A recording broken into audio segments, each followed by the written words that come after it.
Self-initiated briefs.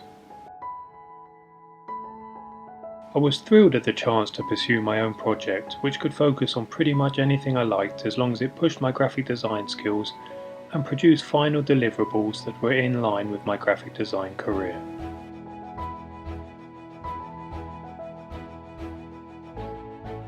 I toyed with various project ideas. I even scored each idea for their potential as a project to try and flesh out the most appropriate.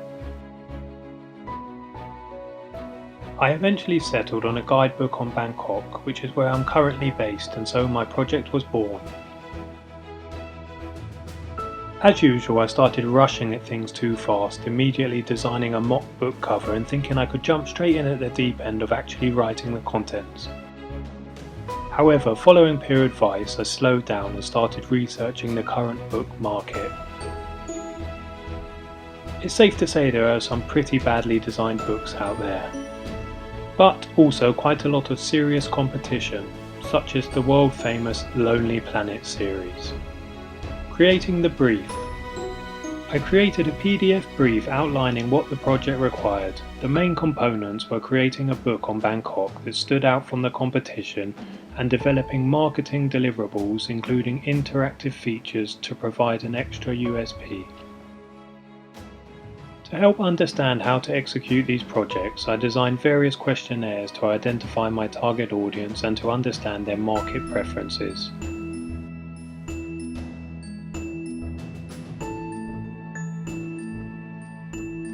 Next, I produced a pitch to ensure that my project met all the requirements of the brief. This identified which elements of my book would ensure it stood out from the crowd.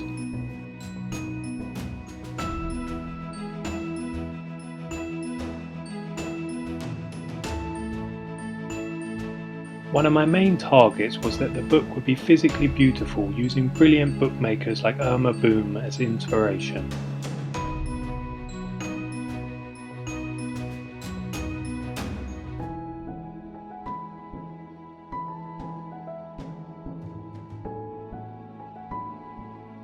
Alongside the pitch, I made a printable proposal to supplement it.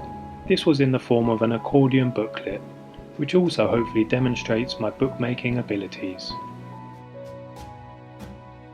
Book name. Central to the book's marketing strategy, I needed it to have a compelling title. An online questionnaire helped me arrive at the title One Day in BKK, or One Day in Bangkok. Feedback raised concerns about BKK not being a universally recognised acronym. However, this was weighted against some good reasons in its favour. One Day in BKK is catchy and it rhymes, and the power of a rhyme should never be underestimated. Also, iHeartNY was one of the most successful campaigns in the world through its combined use of acronym and pictogram. There are many tempting ways to market such a project. I toyed with subverting original Thai tourism posters to advertisements for the book, similar to Adbusters, but quickly abandoned this idea lest it cause offence. The main difficulty was not so much making the book, but deciding what goes in it. Filling sketchbooks with ideas to be developed or discarded was fundamental to its process. For example, choosing which buildings best to include. In the end, I selected the elephant building and the robot building, and then planned how best to photograph them, eventually using my drone to get the best angled shot. The sketchbook planning also led to a supplementary project, which was a small booklet or zine of photographs of Bangkok's colourful buildings. I was pleased with the result, which I think resembles a sequence of abstract paintings.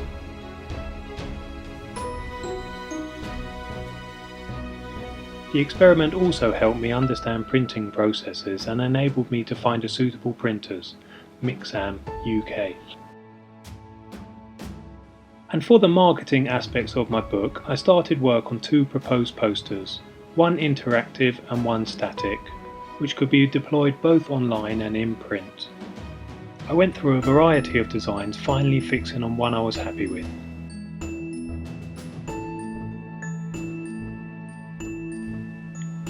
The interactive poster enables users to watch videos relating to my book.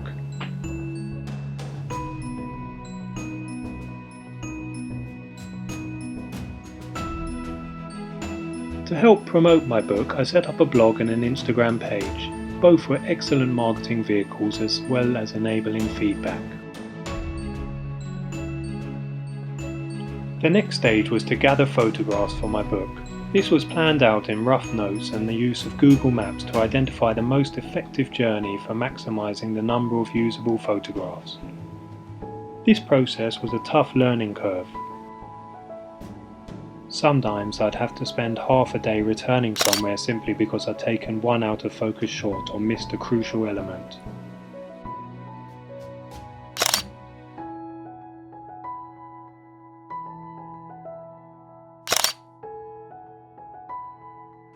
Following this, I started to write short text to accompany the photographs. For example, here is a short extract. The written Thai alphabet is as tricky as it is pretty. No one even seems to agree how many letters there are. To those who can't read Thai, the curvaceous characters and minimal spaces make beautiful patterns. Gorgai or chicken letter, which indeed looks like a chicken, is easy to spot and easy to learn. Good luck with the rest. This was really challenging because I wanted to keep the tone light and positive but also consistently interesting and uncliched. Then came layout trials.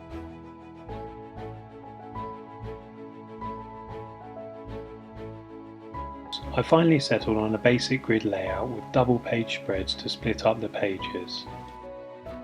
Then came the book cover design, which entailed numerous trials and failures.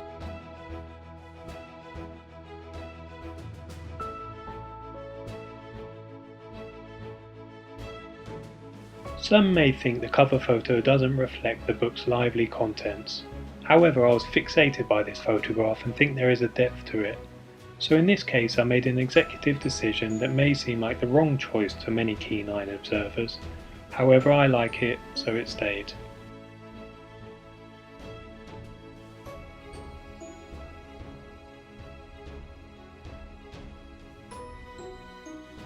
The final book, in my view, was a huge success. We can see a quick flick through here of how it turned out, and it will hopefully speak for itself.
Thank you for your time.